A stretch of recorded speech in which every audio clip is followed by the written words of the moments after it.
ছেলে মেয়ে কামড়ে বলে কি জানেন, হাতের ময় আন্ডা আমার কিন্তু ঠান্ডা। কাউকে আমি চলে না, চলে হাতের ময় আন্ডা আমার কিন্তু ঠান্ডা। তুমি ওই হাতের ময় আন্ডা না কইয়া যদি কোলের মধ্যে লইয়া এরপরে যদি আল্লাহ পাকের নাম লাইয়া ইল্লা কান্না আমার মোরা কান্না সাথে সাথে বন্ধ হয়ে যেত। ইসলাম তো বুঝি না।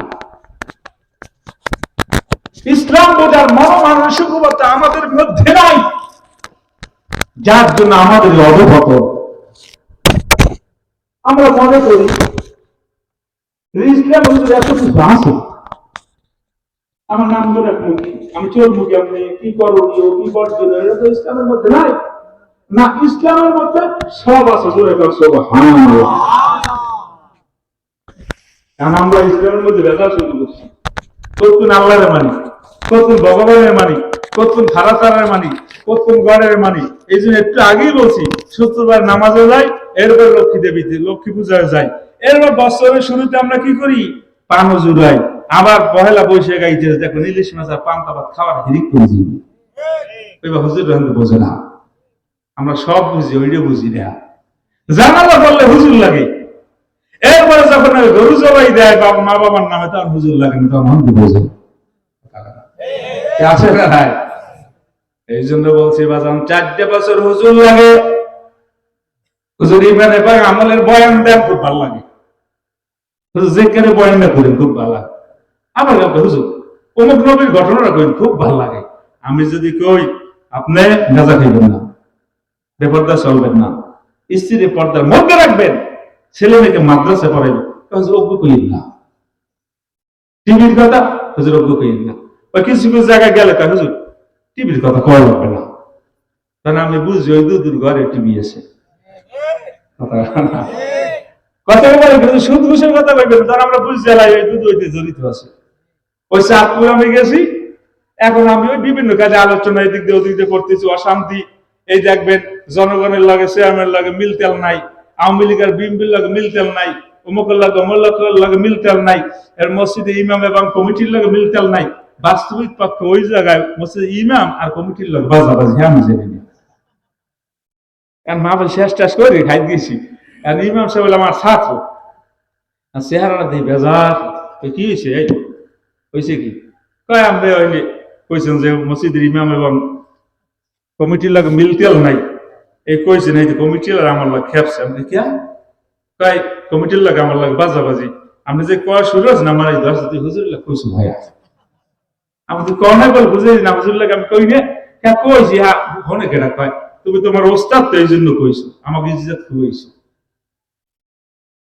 দেখেন আজকে মসজিদের ভিতরে আমরা ইমাম রাখি, ইমামকে জিম্মি করি,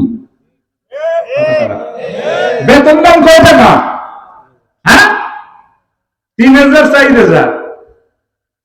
এবার ছুটি লইতে গেল হুজুর এত কোনো কোনো ছুটি লেখা, বেতন পাই 19 মাসের কথা না। এরপরে আমরা তো পেপার পত্রিকায় দেখছি আওয়ামী লীগ সরকার আয়নাঘর বানাইছে। আরে ভাই ও আয়নাঘরে এসে ইমাম সাহেব গুলোকে মসজিদে আয়নাঘর বানাইছে, অনেক কথা বলা যাবে সে মসজিদের লোক আরে সব হয়, বাথরুমেও যতখানি জায়গা হয়, ইমাম সাহেবের রুমেও ততটুকু জায়গা দেয় না, সিঁড়ির তলে নুইতে হইলে রুকু দিয়ে নোয়া লাগে, ঠিক হয় সোহেদের নাম হলে আফুর দিয়ে নামা লাগে। ওই ঢাকার আয়নাঘর আছে, এটা আর বড় আয়নাঘর, কথা না। বৈষম্য, ইমাম সাহেবের সাথে বৈষম্য। আজকে গরিব বঞ্চিত, আজকে জালেমদের দাম্পিকতা, মাজলুমের আশ্রয়ের জায়গা নাই, ছেলে মেয়েরা সুসন্তান বানাবে যে গার্ডিয়ান সেই পরিবেশ নাই, শিক্ষার নামে অপশিক্ষা, সংস্কৃতির নামে অপসংস্কৃতি। সংস্কৃতি কাকে বলে? সংস্কৃতিও তো বুঝি না আমরা। এই ভারতের সংস্কৃতি হইল আলোকে ফ্ল্যাশ দেওয়া, যদি আলো দিতে না পারে এটা সংস্কৃতি হলো না। একটা মানুষ মুসলমান যারা ইমানদার মুসলমান আল্লাহ রসুলের আসে, এদের সংস্কৃতি হইল ধর্মীয় অনুভূতি ভিতর থেকে বের হওয়া, কিন্তু আমরা সংস্কৃতি বলতে বুঝি কিছু নাট্য অনুষ্ঠান, গান বাজনা, নর্তকীদের নাচানো আর গাওয়ানো, এইটার নাম সংস্কৃতি।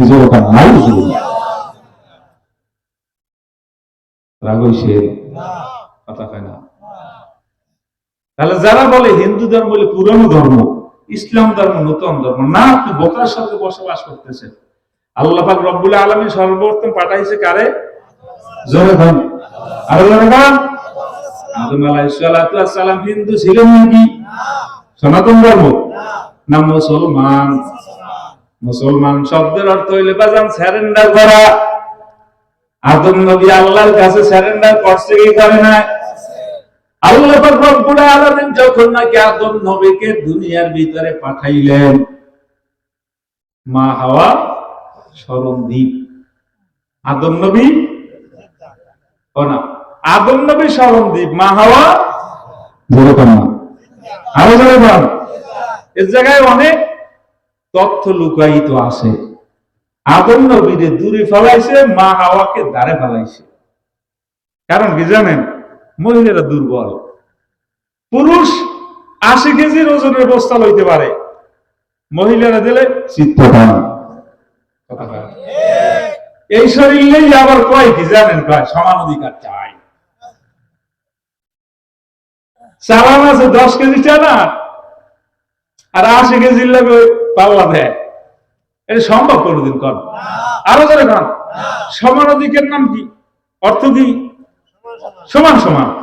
তা সমান সমান অধিকারে সম্ভব না। কারণ সমান অধিকার যদি আপনি বলেন, প্রত্যেকটা ক্ষেত্রে সমান তাল রাখতে হইবে। সন্তান যদি আপনার 2টা হয়, একটা আপনার গর্ভে নিতে হইবে আর একটা মহিলার গর্ভে নিতে হইবে। এটা কি সম্ভব? জোরে বল। সমান অধিকারের অর্থ হইলে বাজান, আপনি যদি 80 কেজি টানেন, ও টানবে কয় কেজি? কথা হয় না। আপনি যদি মাটি কাম করেন, মহিলা, কথা হয় না। আপনি যদি গরু পালেন, মহিলার দ্বারাও গরু পালন লাগবে। আপনি যদি মাছ ধরার জন্য নদীতে যান, আপনার ওয়াইফেরও নদীতে পাঠানো লাগবে। কিন্তু বাজান সম্ভব না, সম্ভব না। এই জন্য আমার আল্লাহ ডাক দেয়া বলে, না না, ও মহিলারা তোমরা ঘরে থাকো। ওইটা হইলো তোমার কর্মসংস্থান, আর পুরুষের কর্মসংস্থান হইলো বাইরে। সমান অধিকার না। আমার আল্লাহ মহিলাদের দেশে রানীর অধিকার। কিসের অধিকার? রানীর অধিকার। রানী মানে কি? বইয়ে বইয়ে যা কইবে এই হইবে। কথা হয় না। আর মহিলার যা কয় হয় না। কথা হয় না। আপনি কামাই করেন মাসে 30,000, আপনার বাউসুর নাই একটাও, মহিলার বাউসুর শেষ নাই। কথা কইবেন। আপনি শুরু বাজার মেলা করবেন, দেশে একটা লিস্টি, আমার পাউডার লাগবে, আমার স্নো লাগবে, আমার এরপর কি লোশন লাগবে, এরপরে আমার জুতো লাগবে, শাড়ি লাগবে। এ সপ্তাহ গেছে, আবার আগামী সপ্তাহে আবার বাজার যাবে, আর একটা সারাইছে। কথা হয় না। ও তো রানী, আপনি কিন্তু বাধ্য। এই জন্য ইসলাম বলে মহিলাদেরকে আমার মাওলা রানীর মর্যাদা দিয়েছে। পুরুষ খাটবে আর পিছে খরচ করবে। আপনি একটু দেখেন না, চিন্তা করি, আপনি আপনার পিছনে কয়টা, আমি হিসেব করছি, আমার মাসে আমার পিছে আমার জন্য খাইতে মানে পারি, বুঝলেন না? খাই কমবে, গাড়ি চালাই, তেল কিনি মানে তেল দিয়ে, বুঝলেন না? আমার ব্যক্তিগত আমার খরচ আছে মানে দিস, এই কোট মানে দেয়, লঙ্গি মানুষে দেয়, জামা মানুষে দেয়, রুমাল মানুষে দেয়, টুপি মানুষে দেয়। আমি হিসেব করে দিয়েছি, আমার পিছনে আমার টাকা 1000 মাসে খরচ হয় না, যা ইনকাম করি সব কথা বলে। আমি বুঝতেছি নাকি? প্রাইভেটে চাকরি করে 80,000 টাকা, আপনি আপনার পিছনে কয় টাকা খরচ করেন? সব টাকা ব্যয় হয় ঘরে। এটা হবেই। আল্লাহ মহিলাদের রানীর মর্যাদা দিয়েছে। আপনি দুনিয়ার সবার মুখ বন্ধ করতে পারবেন, ওই রানীকে পারবেন না। আপনি এই সপ্তাহে কেউ কাপড় দেবেন, ও একটা খাজুর মেরে আস দেবে, আগামী সপ্তাহে আরেকটা কাপড় দেবেন, একটা বাড়ালি আস দেবে। কথা বলে। এরপর আপনি দিতে দিতে দিতে দিতে 6 মাস প্রত্যেক সপ্তাহে দেবেন। হঠাৎ করে একদিন একটু কম দামে 30,000 কাপড় আনে, যদি রংটা উঠতে থাকে, 100 কই গেলাইবে, এক জোয়ারে গাড়ে যাইবে, কইবে এই সংসার আওয়ার পর সিদ্ধতে সিদ্ধতে আমার জীবন শেষ। কথা বলে কি বলেন বলে না এ বরিশালের ভাষা চিনতে তো আমার জীবন শেষ ওই এক জোয়ারে গাড়ি লই গেছে না এক বছর ঈদে আপনি যদি কিছু যেতে না পারেন তার শেষ আম্বু শেষ হয়ে গেছে কারণ কি মহিলাদের আকল কম আকল কি অনেকের স্ত্রী বা সাংঘাতিক গাবুয়া আসেনি কথা ফেরা আপনি যদি 1000 টাকা দেন পছন্দ দেন আর মন সাথে 5000 টাকা কিনবে যত ভালো দেন 500 টাকায় অনেক ক্ষেত্রে ভালো কাপড় পাওয়া যায় না আপনি যদি যাইয়ে কোন যে এইটা আমি 5000 টাকা যে খুশি হয়ে গেছে 5000 টাকা আইনে যদি কোন বলে 300 টাকা গজে আছে তো বলে না বলে রাগ হইতেছে না আমার উপর এটা ফালাই দাও এত অল্প টাকার কাপড় কি মাংসে ভরে এরকম আগার স্ত্রী যদি থাকে আর বাজে পরামর্শ একটা দিয়ে যে অস্ত্র তো করা লাগবে না 1000 টাকা কাপড়ে নেয় এই করুন বলি 50 টাকা আছে এটা জায়েজ কথা বলা নাইলে ঘরে আগুন ধরাইবি ওই জায়গায় রান্না বান্না বন্ধ করে দেবে ওই যে একবার কে হায় কো হয় যেমন কি রে ভাত হ্যাঁ আমি ওষুধে বাঁচি না ওরা ভাত রান্দি খাওয়া আর মনে করতে যে বুদ্ধিমান স্বামী ও তখন চিন্তা করবে বাঁচলে কখন দিয়া ও বাইক ঢেলে এক সপ্তাহ কখনে টক্কর বাজছে ও দেখায় যে ওই যে কাপড়ে গন্ডগোল বাজছে কখনে গন্ডগোল বাজছে আবার সমাজের ভিতরে অনেক মহিলা আছে ও গন্ডগোল বাজাইতে না পারলে আর পরান ঠান্ডা হবে আপনি আপনার স্ত্রী যা আছেন ও কয় আলহামদুলিল্লাহ আর মহিলাদের অভ্যাস কোন নতুন জিনিস যদি পায় এই দিয়ে পরে আর একজনের না দেখা পর্যন্ত আর কিন্তু পরান ঠান্ডা না ও পাইলেই ফেলছে ভালোই লাগছে আয়নার সামনে খারাইছে স্বামীর পান থালের মধ্যে দিয়া বা চা রান্ধে দিয়া আপনি একটু খান যাও তো একটু নাই ভোর দেন দিয়ে ওপিন দিকে আছে ভোর দেয় এখন বউ হয়তো কেউ ভালো দেখতে পারে না গেছে ওটা প্রেম চোখে পাইছো কইয়া আমার স্বামী আনছে ওই অমুকের বাবাই আনছে খুব ভালো দেয় না তুই যা পেয়েছ তোর মাইয়ের ওখানে না তোর মাইয়ের ওখানে না ওকে আছে আস্তে আস্তে দেখুন নামছে বেচার ইয়া বুঝে না পান খামান খামনে যায় আই দেখুন খালি গেলে ছড়ায় এই জগ কাটতে ঢেলাই দেয় সংসার করে কারণ বাচ্চান তার আমার মাথা ব্যথা হয় জিজ্ঞেস করে তুমি এত খেয়েছো খেয়েছবে না হারবে কে ফের মাংসে ফেলবে তুমি একটু আগে দিয়ে তুমি খুশি হয়ে গেল মুখের মাই কইছে বলে আমার মাইও তুমি আসো কথা কেনা কে আসেনি ভাই এই জন্য যাদের ওই জায়গায় গন্ডগোল বাজে সব জায়গায় গন্ডগোল বাজবে তবে এতটুকু বিশ্বাস রাখা দরকার যার ভিতরে দিন দেরি আছে স্ত্রীর ভিতরে দিন দেরি আছে আলেমের ভিতরে দিন দেরি আছে ওই ঘরের ভিতরে যে আলেম আছে হাফেজ আছে তার ভিতরে দিন দেরি আছে এই যতগুলো অরাজকতার কথা বললাম অশান্তির কথা বললাম এদের বাসা বাড়ির ভিতরে এই ধরনের অরাজকতা অশান্তির লেশ মাত্র নাই রহমত কাকার আরো জোরে বলেন রহমত কাকার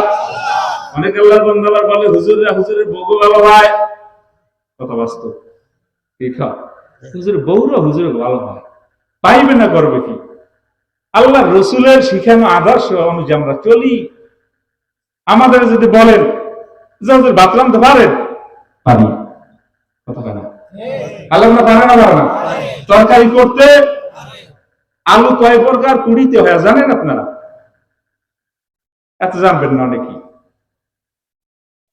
আমরা বলতে পারি মাছের কুলি দিলে কিরম করা লাগে গোস্তের মধ্যে দিলে কিরম করা লাগে বাজি করলে কিরম লাগে আবার ওই সেদ্ধ করতে হলে কোন পদ্ধতি সব আমরা জানি আপনি অনেকেই জানবেন না যাদের ভিতরে রসুলের সুন্নাত নাই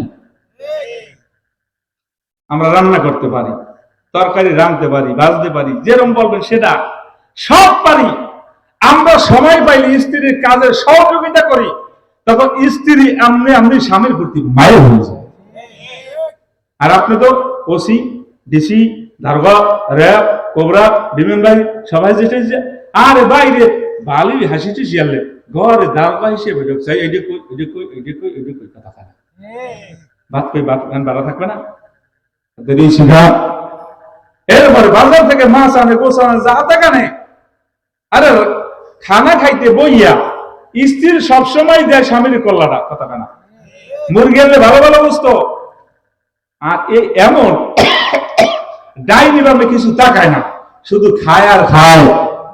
একটা মুরগি আনিয়া অর্ধেক খাওয়া শেষ, বাকি কি খাই ঘুষ নাই, কয় রান দাও, রান দেশে আরেকটা দাও দেশে না, এরপর গিলেটা দাও দেশে, কল্লাটা দাও দেও দেশে, দুমসিটি দাও দেও দেশে, পাক দুইটি দাও দেশে, সব দিয়ে রাইতে কয় মুরগার কিছু আছে আরো, কয় আছে আর দুগুটি, তার রান দাও, কয় এমন মুরগা আনছো রান হয়েছে দুগুটি, আমি চিনি পাবো। দেখেন শান্তি আসবে কিভাবে? আপনি কি একদিনে বলছেন যে মাছের মাথাটা তুমি আজকে তুমি খাও? একদিন বলতে পারেন না। আপনি খাদিম দিয়ে খাওয়াইছেন না, খাওয়ার নাই। আপনি কি একদিন সালাম দিয়েছেন? দিয়েছেন সালাম? দেন না। অগ্নি যাই ম্যাডামের সালাম, উঠতে উঠতে উঠতে সালাম, বইতে সালাম। কয় হুজুর সালাম দিলে লাভ আছে, কি আছে, আমার প্রমোশন হইবে। আর ঘরে সালাম দিলে প্রমোশন হয় না, ঘরে সালাম দিলে রসুল বলছে জান্নাতের ভিতর তোমার প্রমোশন হইবে।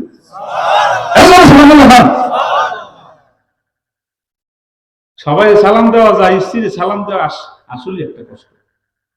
মা বাবার সালাম দেওয়া দেয় কেন, সালাম তো সব বুঝি আয়। স্ত্রীর সালাম দেওয়া লাগবে না লাগবে না? মা বাবার সালাম দেওয়া দরকার আছে না নাই? এই যুবক আমার বাবারাই দাড়ি বাঁকা মুরব্বীরা, তাহলে আমার জানবার চাই ঘরের ভিতরে গিয়া স্ত্রীর সালাম দেওয়া যাবে কি যাবে না? কারা কারা পারবেন হাত জাগান। ওই এখন অনেকে খেয়ালি খালি আপনার সালাম দিল কিভাবে জানেন? এবার মোসাফা কইলেন আল্লাহ রসুল বলেন রবিউল আরবি জানাবে রাসূল কারীম সাল্লাল্লাহু আলাইহি ওয়াসাল্লাম বলে স্বামী আর স্ত্রীর সালাম দিয়া হাতে হাত রাইখা যখন লাগে একটা লাড়া দেয়, স্বামী আর স্ত্রীর আমল নামায় যত সগীরা গুনাহ সব টপ টপ করে জ্বলবে। মুমিনের আমল নামায় কোনো সগীরা গুনাহ থাকতে পারে না। তাহলে আবার বলি বাসায় গিয়ে সালাম দেওয়া যাবে নি? বুড়ারা আজাগান তো আবার আলহামদুলিল্লাহ গন্ডগোল একটা বাজার কিন্তু সম্ভাবনা আছে, এটা আগাম কই দিই ফিরছেন না। আবার রিয়ালে সালাম দিলি হাতে যদি বাড়াই দেন মোসাফা করবো, বুড়ি কই বুড় হলে একটা ডন পাতাইছে 45 বছর হয়ে গেছে, সালাম তো রাজ পেয়েছি, সালাম দিয়ে কমপ্লিট দিয়েছে, বলা সম্ভাবনা আসে না না কথা না। এরপর আপনি রঙ না ঢং না, কেন নিজের বললে গেছে সালাম দিলে বলে মহব্বত বাড়ে, আর মোসাফা করে লাড়া দিলে বলে সগীরা গুনাহ ঝরে। মোহাম্মদ সাল্লাল্লাহু আলাইহি ওয়াসাল্লাম বলে গেছে এই জন্য সালাম দিলাম, এই জন্য মোসাফা করি। এরপর দেখেন বাধ্য হইয়া লজ্জা করলে হাতটা বাড়াই দেবে, ধরে একটা জুলাম মারবেন, আপনার আমল নামে আমি বললে গেলাম রসুল হাদিস আমল নামে একটা সগীরা গুনাহ রসুলের প্রত্যেকটা সুন্নতে সব বলা বাজান সময় হবে না। এই যুবক আমার বাবারা, দাড়ি বাঁকা মুরব্বীরা, ও জ্ঞানী ও গুণী শিক্ষিত আমার বাবারা, ও বাজান তাহলে এইবার আবারও আমি জানবার চাই বাজান আমার আল্লাহ আছে না নাই? ভগবান বড় না আপনার আমার আল্লাহ বড়? তারা তারা বড় না আপনার আমার আল্লাহ বড়? গড বড় না আমার আল্লাহ বড়? আমার আল্লাহ যদি বড় হইয়াই থাকে আবারও জোরে বলেন আল্লাহু আকবার। হয় না জোরে? আমার আল্লাহ হইলেন বড়, দুনিয়া বানাইলেন আমার আল্লাহ, আসমান বানালেন আমার আল্লাহ, জমিন বানাইছে আমার আল্লাহ, জান্নাত বানাইছে আমার আল্লাহ, জাহান্নাম বানাইছে আমার আল্লাহ, মানুষ বানাইলো আমার আল্লাহ। মানুষ জমিনের ভিতরে কোন কায়দায় চললে চালাইলে ভালো হয় আমার আল্লাহর চেয়ে কেউ ভালো জানে নাকি? এই জন্য আমার আল্লাহ কোরআন পাঠাইছে, কোরআনের অ্যাকশন পাওয়ার আছে না নাই? আরো জোরে কর। কোরআনের তেলাওয়াত ভাষার ভিতরে দরকার আছে কথা কেন? তেলাওয়াত করে না বাজান, ঘরের ভিতরে তেলাওয়াত নাই। বুড়া বুড়ি যত দিন আছে গায়ের সই হইল বাজান তেলাওয়াত করে। বুড়া বুড়ি মারা গেছে, এমন পুত্র বধূ বাসার ভিতরে নিয়ে আসছো, তারা বলে কোরআন ঘরে ঘরে লড়াও। কি বলে না বলে না? কোরআন শরীফটা নিয়ে মাদ্রাসায় দেয়, মসজিদে দেয়, আবার বলে কি মোবাইলে কোরআন আছে। একদিনও খুলছো, একদিন তেলাওয়াত করছে না? আবার যেন আপনার রহমত চান, শান্তি চান, কোরআন তেলাওয়াত ছাড়া শান্তি পাওয়া যাবে না, আমার মাওলার জিকির করা ছাড়া শান্তি পাওয়া যাবে না। কোন বাসার ভিতরে তেলাওয়াত করা শুরু করে, গরিব হোক ধনী হোক, খেরকুটার ঘর হোক, বাজান শততলা বিল্ডিং হোক, আল্লাহর বান্দা যখন তেলাওয়াত কইরা বাজার তেলাওয়াত করা শুরু করে, মাওলার কালামের আয়াতে টান দেয়, আমার আল্লাহর সাথে সাথে ওই বাসার দিকে কুদরতি কান পাইতে দিয়া শুনি।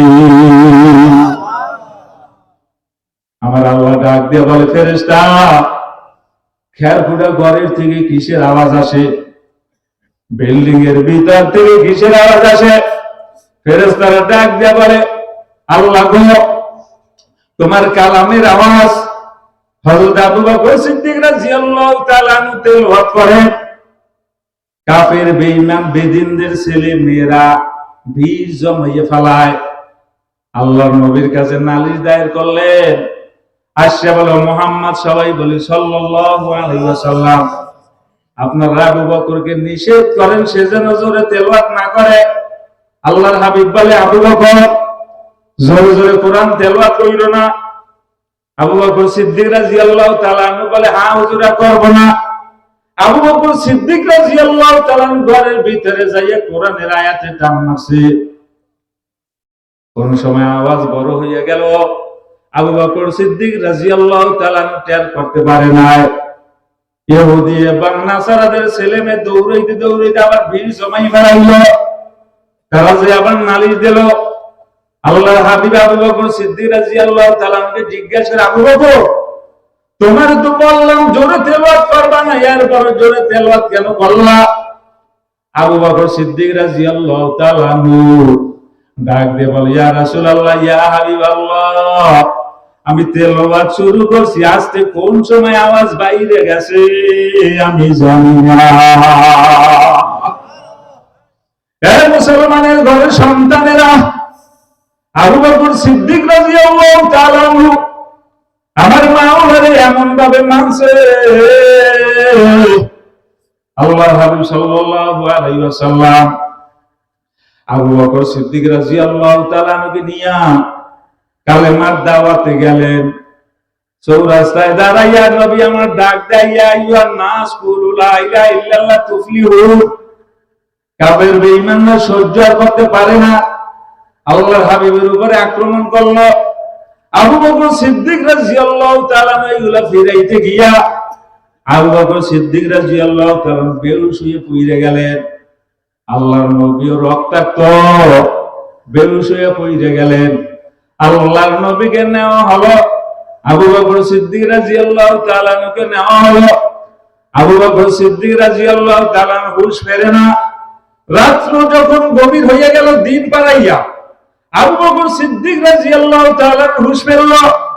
যখন নাকি হুঁশে আছে, আবু বকর সিদ্দিক রাদিয়াল্লাহু তাআলা তাকাইয়া দেখে তার কিনারায় তার মা বইসা বইসা কান্দে। আবু বকর সিদ্দিক রাদিয়াল্লাহু তাআলা মুসলমান, তার মা মুসলমান হয় নাই। আল্লাহর হাবিব সাল্লাল্লাহু আলাইহি ওয়াসাল্লাম তার কাছে গিয়ে আবু বকর সিদ্দিক রাদিয়াল্লাহু তাআলা কালেমা পড়ছে, মুসলমান হয়েছে, তার মা কোনো পড়ে নাই। আবু বকর সিদ্দিক রাদিয়াল্লাহু তাআলা সারা দিন ক্ষুধার্ত বেহুশ অবস্থায় ছিলেন। এইবার তার মা ডাক দিয়ে বলে, আবু বকর, কিছু খানা খাও। আবু বকর সিদ্দিক রাদিয়াল্লাহু তাআলা ডাক দিয়ে বলে, মা, আগে বলো আমার নবী কই, আমার নবীর অবস্থাটা কি, বলে তারপরে জানবা, আগে খানা খাও। আবু বকর সিদ্দিক রাদিয়াল্লাহু তাআলা ডাক দিয়া বলে, মা গো, যতক্ষণ পর্যন্ত নবীর সংবাদ না জানবো আমি খানা মুখে নিব না। তার মা বারবার অনুনয় বিনয় করে আর বলে, বাবা তুমি আগে খানা খাও, তারপরে খবর নেব। আবু বকর সিদ্দিক রাদিয়াল্লাহু তাআলা সহ্য করতে না পাইরা মাকে ডাক দিয়ে বলল, মা গো, তুমি বারবার আমার অনুনয় বিনয় করিও না। আমি কসম খাইলাম আমার নবীর যতক্ষণ পর্যন্ত আমি নজরে না দেখবো আমি আবু বকর খানা মুখে নেব না। তাদের কাছে শপথের মূল্য ছিল।